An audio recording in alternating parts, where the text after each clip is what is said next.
Hey, I'm Blake J. Harris. I'm the author of Console Wars, Sega, Nintendo, and the Battle That Defined a Generation. Console Wars, at its heart, is really the story about how video games went from being this fad-like toy industry to an entertainment industry.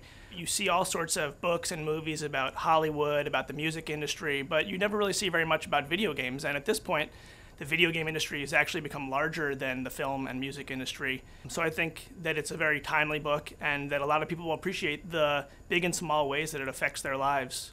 So a few years ago, my brother gave me a Sega Genesis for my birthday. It's what we had when we were kids. I haven't touched one in 15, 20 years, however long it's been. And I was just shocked when I picked it up and I felt that visceral feeling of having the controller in my hand and all the memories it brought back. You know, it reminded me how when I was a kid, it wasn't about being a gamer or not being a gamer. Video games were just the social lubricant of our generation. It was the excuse you had to go over to someone's house. And so this sort of set me on a quest to try to figure out what was going on behind the scenes at these giant companies that were taking over the world when I was just a kid, innocently and happily playing these games. And I found a whole story that I couldn't even imagine have existed.